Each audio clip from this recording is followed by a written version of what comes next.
Because Satan wants us to be angry, magkaroon ng hatred, unforgiveness. Satan wants us na maging, hindi tayo maging joyful sa ating buhay. And ang Diyos is hindi ganyan. Kanya, for example nito, there are times na nililid tayo ng Holy Spirit to do something and our emotions become involved. Na parang, hindi pa pagpapansin nyo, may mga pagkakataon na pag nag-worship tayo, parang we're crying so loud, talagang Lord, Lord. Pero may mga pagkakataon na hindi natin nararamdaman yung emotions. And bakit? Bakit sa tingin nyo? Di ba? May mga pagkakataon na we're worship, for example, today, ba't hindi ko na-feel? May mga ganun instances sa buhay natin na bakit hindi ko naramdaman ngayon yung parang Holy Spirit, last week nag-worship ako, kahapon nag-worship ako, sobrang iyak ako, naiyak, nangingilabot ako, may mga goosebumps, etc. Bakit may mga pagkakataon na we're worship naman tayo, napipray tayo, pero hindi napipil? Kasi minsan ina-allow din ni Lord na mangyari yung hindi niya i-ano yung presensya, yung pero lagi siya nandyan. Kumbaga kasi minsan nasasanay tayo, tititignan din ni Lord kung magwo-worship ba tayo sa Kanya na kahit hindi natin maramdaman yung presensya. Yun, kumbaga hindi lahat ng bagay pinagkakaloob niya para din kasi lahat para ikabubuti din natin, di ba? Tumpak, yan ang aking sagot. It's because sometimes God allowed that things na mangyari sa buhay natin. It's because the more natin napipil yung spirit niya, the more natin hinahanap, di ba? And may times na parang itetest ko nga tong anak ko, mag-worship ba to kahit hindi nararamdaman yung aking parang, nanginginig, feel to. Kasi, naramdaman man natin yung spirit o hindi, God is always beside us. And makikita niya talaga yung puso natin na kahit ba napipil mo o hindi, patuloy ka pa rin magsiserve sa akin, patuloy ka pa rin mag-worship sa akin. And yun yung example na may time na yung emotional support yung tumutulong sa atin na mapil natin yung God really does want us to do the thing.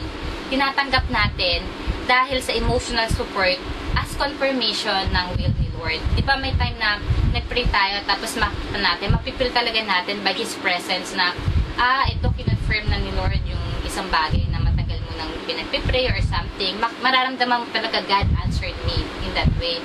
But may pagkakataon din na hindi nag-a-against yung ating emotions. For example, nagiging disobedient tayo kay Lord.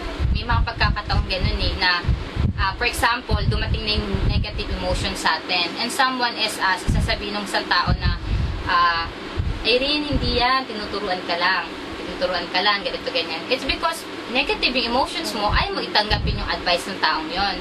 And based on my experience, akala ko ilang years ago na may mga area sa buhay ko, akala ko na overcome ko na siya. And then until last week, dumating yung point na parang akala ko, nagkakari talaga ako. Naramdaman ko yung lungkot, naramdaman ko yung pag-iisa, naramdaman ko yung lahat. Parang, bakit ko nararamdaman to? And, tapos parang may mga corrections. And alam mo, I'm so very thankful sa corrections na yon. It's because after ko marinig yung mga corrections na yon, talagang nag-self-seeking ako talaga na, Lord, bakit ko po nararamdaman tong lungkot? Bakit ko nararamdaman na feeling ko wala akong kaibigan? Bakit ko nararamdaman na wala nakikisama sa akin? Bakit feeling ko ganito? Bakit feeling ko ganyan? And minsan hindi natin pwede masabi sa tao ng direkta yung nararamdaman natin. It's because ang tao may kanya-kanyang opinion. Pero ang God is always listening sa lahat ng emotions na meron tayo. Even minsan kinukomplain mo na, Lord, bakit ako ganito? Bakit ako ganyan?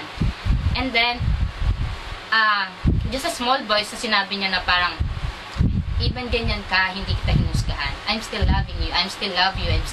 I'm dito lang ako. And then that the day talaga na tumayo ako, then talaga, Lord, help me not to depend on my emotions. Because dinideceive niya yung nararamdaman ko. And then nalaman ko talaga na kailangan tayong mas more on mag-seek sa kanyang word. So open our Bible sa Proverbs 1-5.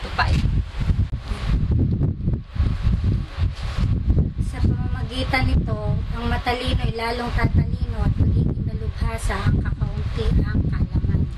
So, ang purpose ng ating pagbabible study, talaga malaman natin na, di ba, the more tayo, ang matalino is mag-gain knowledge. Yung mga taong dalubhasa, yung mga taong, ano sa English? Sabi dito sa English, let the wise listen and add to their learning. And let the discerning get guidance. So, na mahalaga na malaman natin yung mga ganitong pag-aaral sa buhay natin para hindi tayo basta-basta pag dumating yung pakiramdam na ay, alam natin kung paano ma-escape. And talagang only God is the answer lang sa ganung pagkakataon. And one